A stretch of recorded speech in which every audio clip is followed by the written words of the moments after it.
Hello, I'm Adam Baker and this is the Monkey Business Podcast from Van Monkey. We're a vehicle sales and leasing specialist based in the West Midlands and we aim to save you time, stress and money on your next vehicle. Now our first episode is an interview with Director of the Maintenance Team, Ben Sandground. The Maintenance Team is a property maintenance company aimed at the property management market. Ben goes on to explain the obstacles he ran into as a property manager, which led to then the formation of the maintenance team as we know today. We speak about company values, plans for the future, and the role that Van Monkey has had to play in the development of Ben's company, the maintenance team. So, enough of me, should we get into it? So to begin with, how would you describe yourself and your company? Myself personally? Yeah. So, I am someone who's come from a corporate background. I spent most of my working life in IT. Predominantly IT sales and IT software solutions. So my background is pretty much sales through and through. Working for corporate organisations, I was subject to KPIs, target-based roles, target-based tasks. And I basically grew up in a working corporate environment, which I hated. Yeah. I was offered a break in 2009 to leave the world of IT and go into property management, which was a new world for me. My job was to manage a small portfolio of student properties known as HMOs in Selly Oak in Birmingham. And that was really my kind of first step to Birmingham, or first step into Birmingham, and my first step into property as well. Within a year or two of the property management role, one of the key issues was property maintenance, and there was a lack of property services available to people like myself that were doing property management at the time, which was kind of a bit astounding because Selly Oak is a market or an area that's saturated with student properties, and getting people in to do maintenance, it being so difficult with so many properties, just didn't make sense. Yeah. So it's kind of a light bulb moment for me where, whilst doing property management, one of our clients who is helping to advertise the properties for us kind of, heard about my struggles, and I had this sort of small team that were doing maintenance in the end. And they basically gave me my first break. They're saying, why don't I do your property maintenance for you as well? And it kind of started from there. So the background to the maintenance team was a kind of unplanned discovery of a need for the services that we offer and the way that we offer those services. Can you think of any, not naming names obviously, but specific instances of issues that you came across while you were managing these properties that required the maintenance?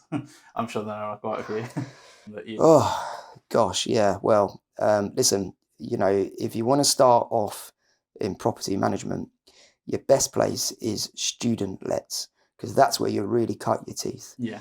Student lets and student properties are a whole world, I think, different to the standard residential lets and professional lets.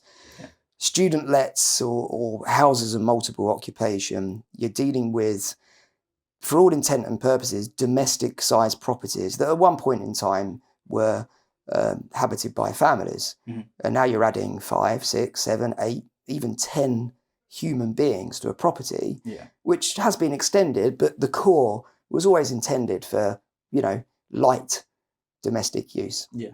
So the reality is, whatever can go wrong, it goes wrong. Everything goes wrong at some point. At the bottom end of the scale, the door handles were falling off.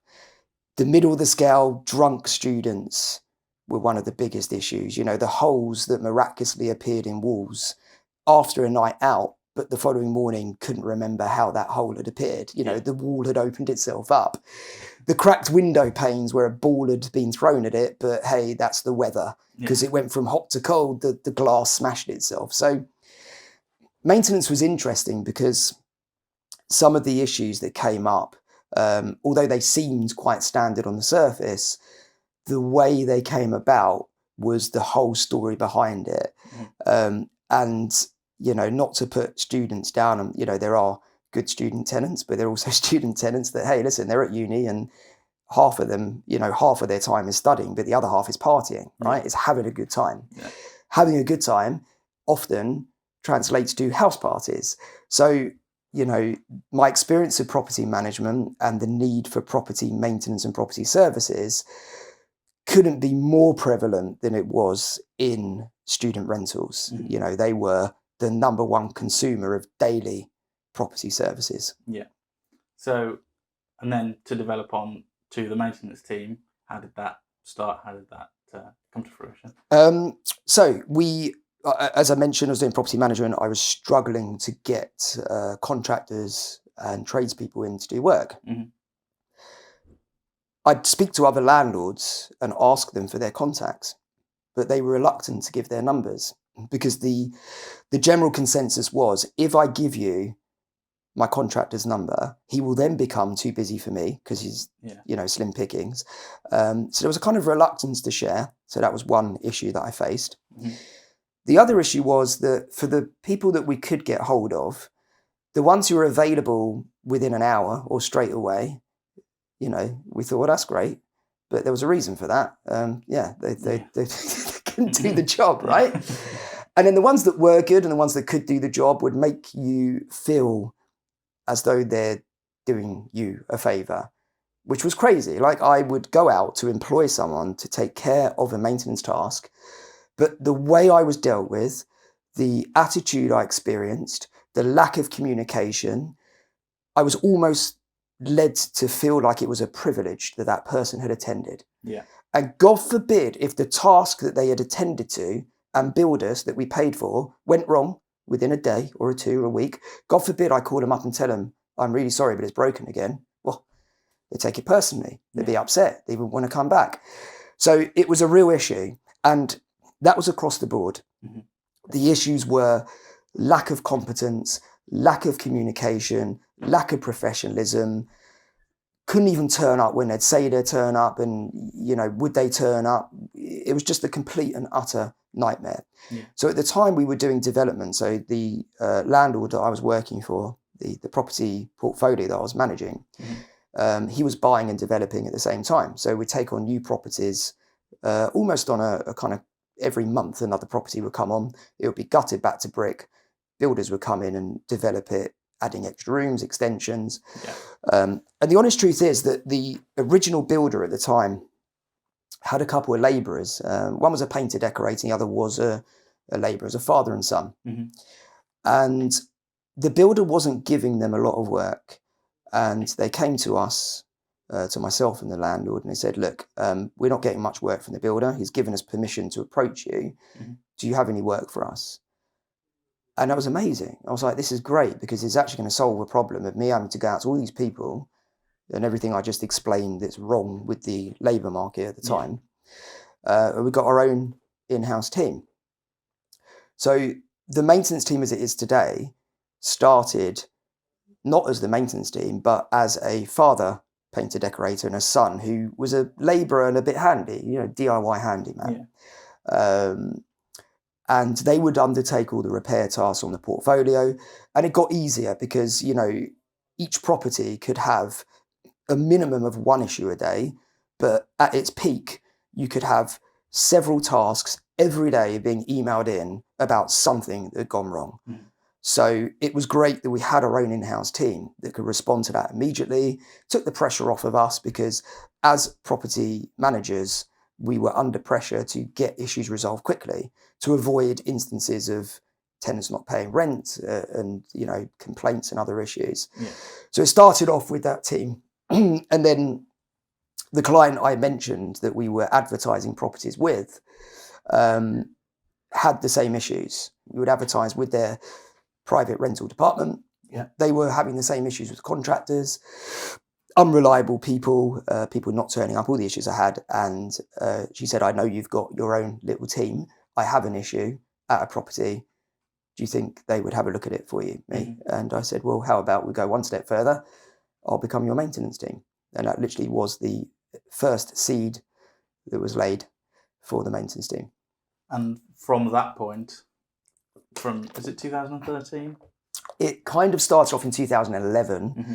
The maintenance team was officially founded in 2013. It was Yeah. officially registered as a business, but we started providing maintenance services to the private rental department of the University of Birmingham from as early as 2011, from memory. And so from that point up until today, how has the maintenance team grown? Well, the initial department that we dealt with at the University of Birmingham had a small portfolio of properties. Mm-hmm. So we had our original landlord that we were managing and the properties for the University of Birmingham, and we're providing services to those people. We then branched out to some of the other agents in the Selly Oak area. Mm-hmm. It was really great to have, the internal private rental lettings department of University of Birmingham as an example client. It's kind of great to walk in and say, hey, look, this is what we do. This is who we're working with at the moment. Yeah. Can we help?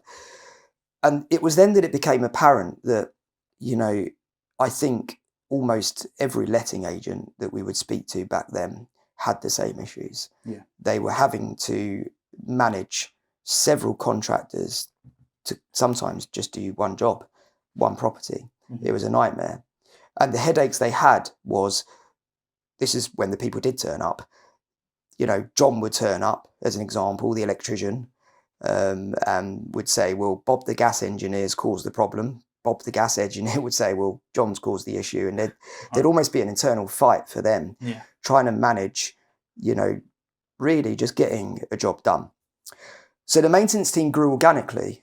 We never advertised. It was just me on my own and this father and son team. So I would go out and pitch a lot of these agents, a lot of these people. Yeah. But the product I was offering at the time there was a real need. I felt the need when I was doing property management. Yeah. And if I felt the need, they're feeling the need. So it was kind of widespread. So I'd say it was an easy sale for what I was doing. And, we literally started off providing all-encompassing property services. But our business was subcontract model. So, this father and son, they weren't staff, they were subcontractors. Yeah. And as the years kind of went on from that first client of ours, we worked off of that subcontractor model. Up until about 2016, we grew organically on a subcontractor base. Post 2016, sort of late 16, early 17, we then had enough business to switch our model over to PAYE, paid staff in vans. Right. So where our business started and where it grew organically to the beginnings of what we are today, and our relationship starting with Van Monkey, was that switch over to staff in vans. And that happened in 2017. Yeah. And with that initial mention of Van Monkey there, so that's when the relationship started. And do you know why you picked Van Monkey at that specific time? So Carl's very involved with BNI. For those of you that don't know, BNI is a business networking association in the UK. Mm-hmm. And Van Monkey was recommended to me by someone who was part of BNI Group. In fact, he was a client of ours at the time. And we'd looked at other fleet companies and other options. The problem I found was that these big companies that do fleet management and provide fleet vehicles or lease vehicles, they're very big, they're very corporate, and they're very rigid. And it's very much that you have to fit into what they're offering. And that wasn't good enough for us as a small business starting out with our first vehicle. That really wasn't going to cut the mustard for us. Mm-hmm. So we were looking for something that was more flexible to our needs. No two businesses are the same. And no two businesses' requirements are the same with regards to vehicles. Mm-hmm. It's quite daunting starting off with buying vehicles. I mean, the whole prospect of buying big vehicles that we own and putting staff in them, where up until that point we'd had subcontractors with their own vehicles, was daunting from a financial point of view, from a responsibility point of view. So we kind of needed a company that would come along, hold our hand a little bit, be completely flexible and adaptable to our needs, be able to present a variety of different options. That was one of the other issues we had. You speak to Ford directly, they can only offer you what they have. Yeah. You speak to any manufacturer, they're only going to offer you within the confines of what they have and what they can do. Yeah. Including financing, which was another issue, because obviously it's not just the vehicle, but it's the finance option as well. Then it's the maintenance and the servicing.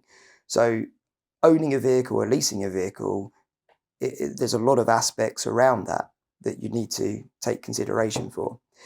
So the big corporates, the manufacturers, too rigid, and definitely not really hand-holding. Yeah. So, when we were introduced to Carl and Van Monkey, it was immediately apparent that, these guys are here to understand the needs of our business. I think that's probably the first most important aspect for us and Van Monkey, was that time was taken to understand what our business is, where we've come from, where we were at the point we were buying our new vehicle, and where we plan to be in 2, 3, 4, 5 years' time. Yeah.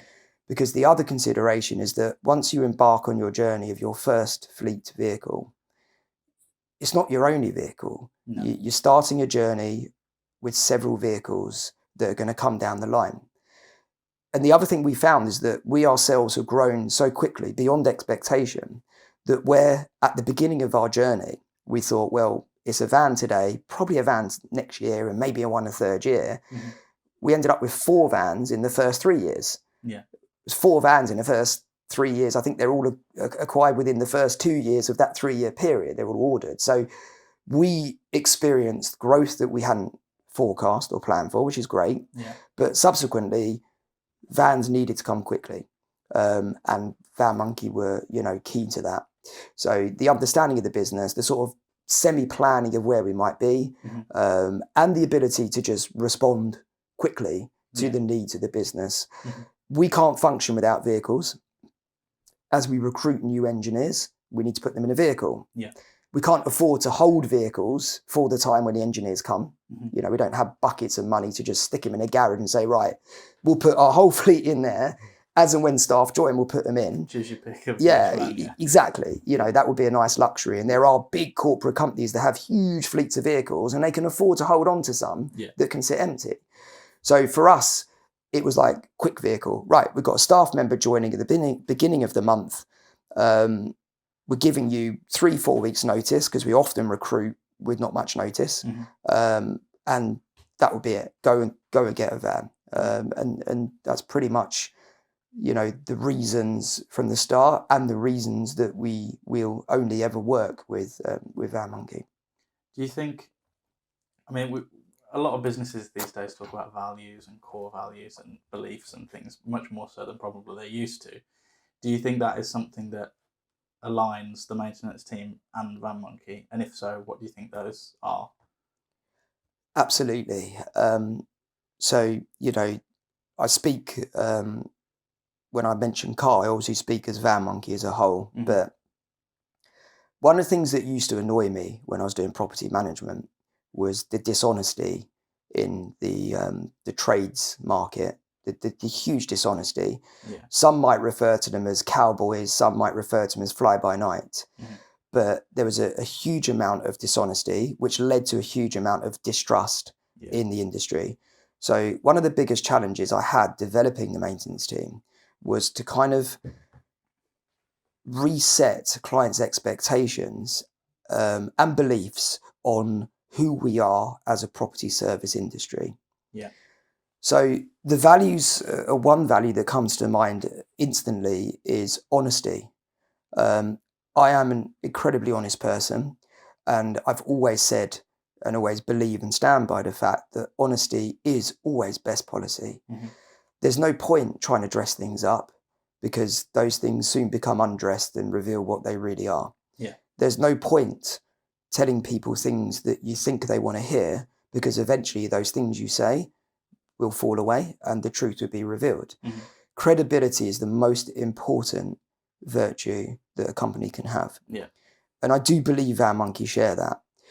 Throughout my entire relationship with Van Monkey, Carl and the team have always been, what I love is brutally honest about anything and everything to do with vehicles. What that translates to is the ability to make the right decisions. I talk about the journey of vehicles, no pun intended, but it is a journey acquiring vehicles and owning vehicles. But there's a lot of choices that you need to make along the way. Some of those choices will almost kind of pave the way for the future. It sets the direction you go on the future. So if you make the wrong decision early on, you're kind of stuck with that. One example for us would be that we leased 2 vehicles, but we don't lease anymore. The rest of the vehicles are hire purchases, where at the end we own them, because the leasing aspect was a nightmare. But I learned that early on. So that's one example where we took a decision to go lease route. Weren't really too sure, never really experienced it before, but very quickly found out actually we're not too keen on leasing. It's not good for our needs and what we do as a business. So I guess the virtue, the overriding virtue, actually one of the fundamental principles we have as a company is what we call client experience. Client experience has several routes of values to provide that end experience. The way we think, the way we deal with our clients, we're aligned 100% in everything we do. We are very conscientious to make sure that all of our clients are armed with the right information. They make the right decisions. It's important that we don't make the decisions for the client. We give them all the options, but they make the decision. We're here to guide them on the right decision, and we're here to support them. We're here to be flexible. We're here to be understanding. And we're here really, as crazy as it sounds, to try and get them the best value, which ultimately equates to saving money. That could be short term, that could be long term. You know, we've got examples where we've been asked to undertake jobs and tasks, which would have been at a cost to the landlord or the person managing the property. But we found other ways where they don't need to spend money. It could be warranty. It could be other options which reduces the cost. A number of other avenues. Now, some of those avenues will ultimately lose us business, but the long-term trust, the long-term relationship is so important to us. We consider all of our clients to be part of our family. The way we train our staff, the inductions we have at the maintenance team, the ethos in the office is that any client who calls in or emails in and needs our services, we're there to provide a service to them that's best for their needs. We're there to understand what it is they want, to think about that, and to make sure that we are doing what's best for the customer, not necessarily what's always best financially for us, because these people are with us for a long time. And client retention is very important. So Van Monkey and the maintenance team, I genuinely believe that we are both directly aligned with how we view our clients and how we deal with our clients. I think that comes down to, I don't know whether you'd agree with this, probably based on that it's the basic principle of treat those how you'd like to be treated yourself, isn't it? So Absolutely. When you are looking for clients or clients come to you, do you have specifics that may put you off a specific client in the same way that it would put you off a van leasing company, or that in the same vein, or those values have to be aligned from the supplier to you to your clients? I think that particularly in this day and age, relationship is the most important, and that's worth more money than the few quid you might have saved because you went with the cheapest provider. One of the things I say to clients and to the staff in the office is there are 2 options in life. One of them is the cheapest price. The other is best value for money. But they're not the same, and you can't achieve the same. It really is either best price or value for money. Cheapest price often equates to paying double or not getting what you want. Value for money is where you're valuing the service that your supplier is giving to you. You're valuing the fact that it's not just the product that you're buying. It could be a vehicle, or in our sense, it could be one of our engineers visiting a site to repair an issue. Yeah. It's the whole experience and it's the whole service that goes around that. It's the initial consultation on the issue or the initial consultation on the vehicle. Yeah. It's the various routes to acquiring the vehicle or the various routes to dealing with that issue. Mm-hmm. It's the various finance options to acquiring the vehicle, or for us, it's the various financial options of repairs or replacement. Mm-hmm. Once the vehicle lands, or once our service is delivered, it's the post-sales. If there's an issue, how do you go about dealing with that? Yeah. If the issue's within a day or two, how fast do you respond? If the issue may or may not be warranty, but it's a valued client, how do you deal with that? Do you just turn them away and just shut the door, say thank you very much for your business, but we're done now? Mm-hmm. Or do you appreciate and recognise and value the relationship that goes both ways? And that's just some examples where obviously I'm trying to align what you do with what we do. Yeah. So, I think, going back to the original question, yeah. it's basically the client experience. Yeah. It's cheesy, but when we do all of our staff go through an induction, mm-hmm. regardless of whether they're engineers or they're in the office, everyone goes through induction. Yeah. During the induction process, we will give a rather cheesy analogy. And all my colleagues in the office are the first to rip me apart for my analogies because they generally involve cars. But the analogy I always give is this.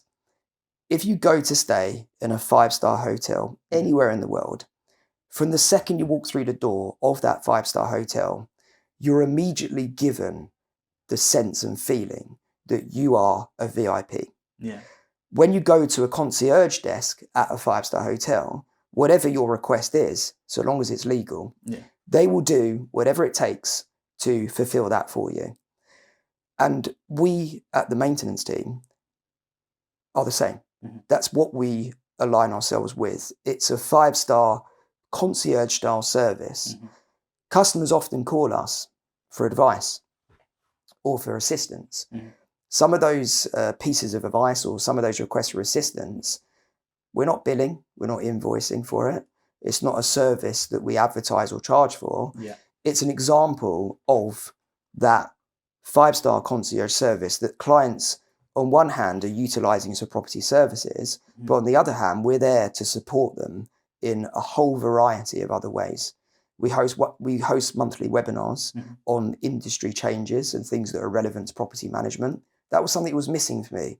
When I was doing property management, I didn't really have time to sit down and watch webinars or to read newsletters. Mm-hmm. The people doing the work for us, they didn't phone me up and go, Ben, thanks for all the work. By the way, are you aware that the legislation has changed? So there's one example. Yeah. Clients, it's nice and we really feel valued that clients can phone us and see us as a free of charge kind of consultancy service.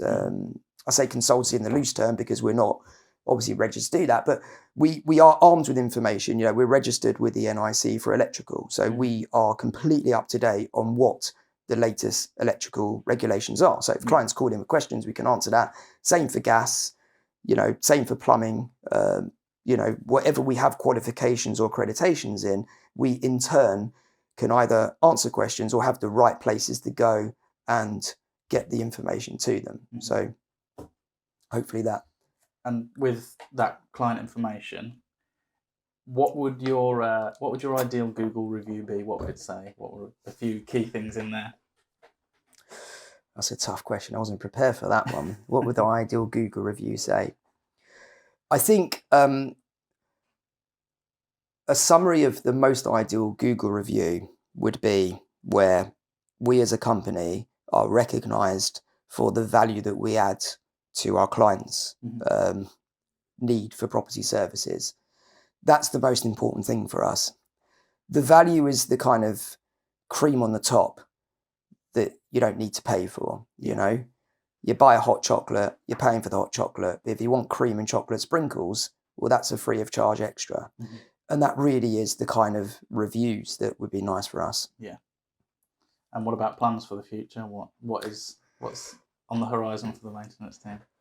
We have been deeply involved and deeply investing in technology. Mm-hmm.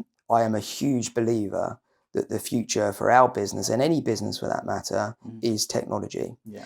And the more you embrace technology, the better and quicker you can grow, the better results you can achieve, the faster you can grow.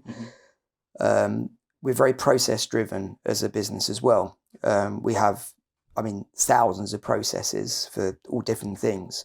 And we've managed to pretty much automate 85% of our processes with technology. We're talking, one-click buttons to do things that would normally take, several clicks and possibly hours of human time. So what an example of one of those processes? So an example of the latest project that we've done, which took 2 years, is all of our engineers now have PDA tablets. All of their jobs are digital, and everything that our engineers do on the road is now completely hand in hand with our back-end CRM. As an engineer leaves a property, a job, they will update the job on their PDA, photos of what they've done, how long they're on site, all the stuff we need, instantly on our CRM. Within seconds, we'll turn that around and send it as an update to the client. 2013, I'd write an email. I'd cut and paste the address. I'd manually write what the job was. I'll send it out to the engineer. At some point, I may get photos if I was lucky. I'd probably have to phone them up and have a verbal conversation about what they could do, what they didn't do, what the options were. Then I'd have to write a separate email to the client, manually attach photos. So that's just one very large example of one of the biggest projects we undertook. Just prior to the PDA rollout, we were using WhatsApp. Right. So we would still send their jobs out via the CRM. They were PDFs, so they could print them at home or maybe try and view it on a little mobile phone screen. They'd WhatsApp their photos in. They'd sort of WhatsApp a description of what we needed to know. So that's been probably one of the most key developments, is this PDA. The plans for the future is we are currently developing our SMS technology. So a big part of what we do is visiting tenants and occupants' properties. A big part of that is communication, booking appointments in, or letting them know we're on our way, or organising appointments. So organising changes to appointments, should I say. At the moment, we do use a third-party SMS platform, which is separate to our CRM. It's a bit clunky, but we're working on a system right now where pretty much press a button, your engineer's on the way, this is their name, this is their number, here's a tracking link to track them to the property. And where we're using a third-party SMS platform, which is ultimately another web browser, we are integrating all of our SMS and WhatsApp communications into our CRM. So now, if you as an occupant want to text us to either organise an appointment, tell us you can't make it anymore, or ask us where we are, that will come straight into our CRM, straight to the actual job on the CRM, and we can see a whole panel of all of the messages back and forth within the job on our CRM, which is one of the biggest bugbears you have at the moment, is this managing SMS. Tenants and occupants ultimately rely on SMS and WhatsApp. They don't really answer phone calls. So our business, in terms of ability to book appointments, has moved to, text message, SMS platform. With technology in mind, and a lot of companies are thinking this way as well, as decarbonisation and green energy and how we can help the planet. Is that something that features within your business model at all? We're almost paperless. Right. We are very, very reliant. We're just a digital business. We have digital for everything. There's always going to be the exception to need to print letters or need to print certain documents. But I can't tell you the last time we bought a ream of paper. And, that kind of says in itself, the sort of company we are. We are looking at embracing electric vehicle technology. Yeah, that was going to be my next question. So I think you guys would agree that there's still a way to go in the development of battery technology. One of the biggest issues for us is because we're West Midlands, Buckinghamshire, Hertfordshire and Greater London, we do cover a very wide area. So sometimes these vehicles can be travelling 250, 300 miles in a day. And it's not feasible to stop off for an hour's coffee while you charge it, and all the other issues come with it. So we will eventually adopt, greener technology or battery vehicles when the market's ready. It's just a little bit junior for us at the moment. That said, all of our vehicles are modern. They're all Euro 6. We monitor driver behaviour to make sure that vans are being driven economically. When we plan routes in the office, we're planning the most economical route from job to job. Yeah. Which will help massively with the adoption of electric vehicles in the future as well. So unlike a lot of other companies that do property services, we actually take care of 99% of the logistics in the office. So if engineers need parts, tools for jobs, we will either plan for deliveries in advance of them arriving, or we hold stock either on the vans or in our storage facilities. Right. So we actually go out of our way to save the need to drive, to save using vehicles for needless journeys, and also to maximise the time that engineers are doing the job. It's better for them to be on site doing a job than spending hours driving around to find a part that costs £5, but they've spent 20 quid trying to find the £5 part. So we're very hot on economical processes. I think all of the processes we have are designed for economy, and a lot of that translates to green technology as well. Yeah. So just a final summing up, how would you sum up the maintenance team in a couple of words? Again, it's a tough question. I've never summarised the maintenance team in a couple of words. I would say that we at the maintenance team are pioneering a new way of delivering property services.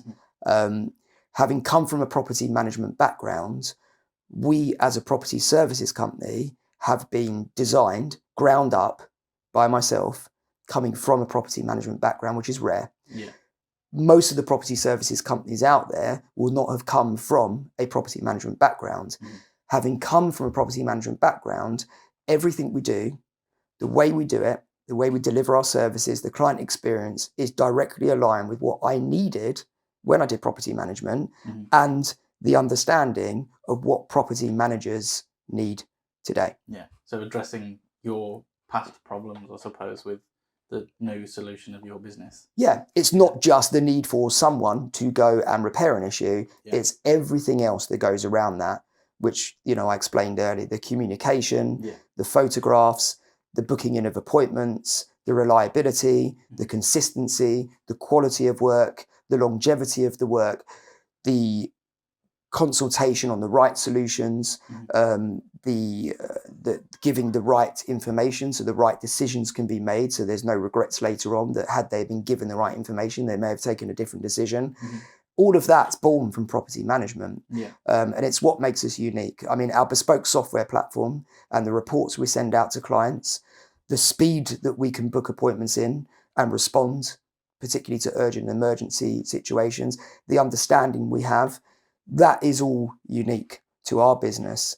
And all we hear from new clients when they first use us is, wow, where's this bit? This is what I need. And we kind of set a benchmark. They kind of go back to their other suppliers and say, hey, listen, the maintenance team are doing it this way. Why are you not doing it this way? Why am I suffering from years of having to put up with your shoddy communication or kind of lapsy-daisy attitude when actually there's a company out here that are doing everything I need so I can do my job and not be bogged down trying to chase you because you haven't done your job. Yeah. So then finally, just the relationship between Van Monkey and the maintenance team. How do you sum that up? We're in a marriage. I'm married to Van Monkey. It's a happy marriage. Good. I think Van Monkey is a fantastic organisation. I just think that you guys have really nailed the service aspect. And I'm not shy or embarrassed to say this, and I'm not saying this just because I'm sat here in an interview, but I have personally taken a lot of inspiration from the way Van Monkey do certain processes, and I've actually stolen some of your ideas for my own business. And the relationship we have with Van Monkey is as if I'm calling my own office and speaking to my own staff.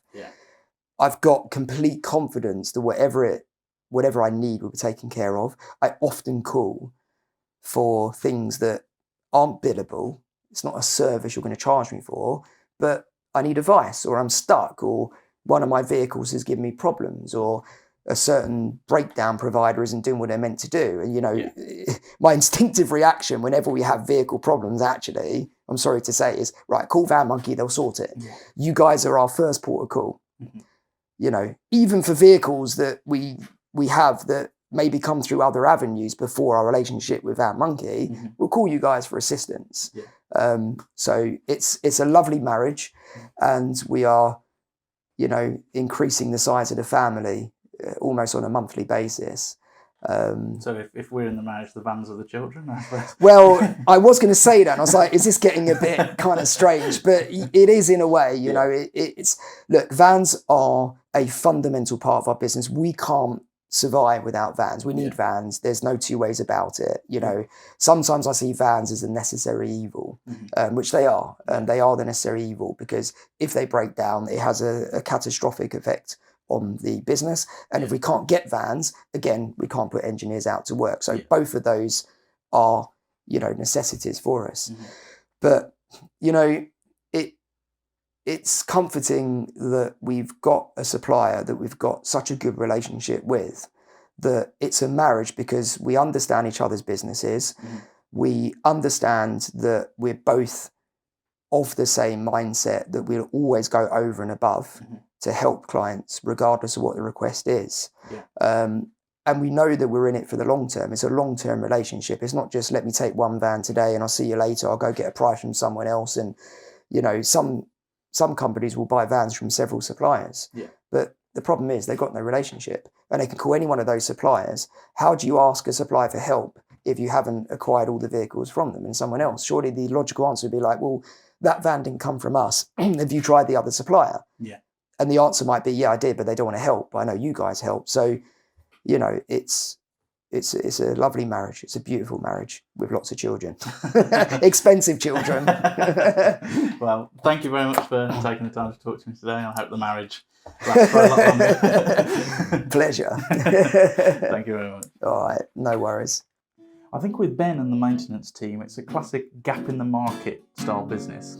Now, through Ben's own frustration as a property manager, he sought to rectify and also address some of the inefficiencies in the property maintenance market. And a testament to that is the growth of the company in less than a decade.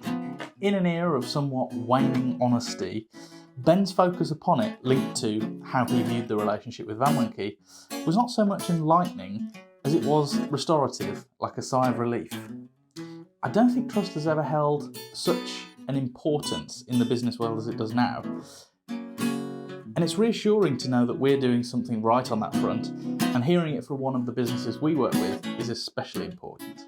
So thanks for listening to Van Monkey's Monkey Business Podcast with me, Adam Baker. In the meantime, you can check us out on all social medias, including TikTok. Alternatively, you can visit our website for more information on what we offer. Thanks again, and see you next time.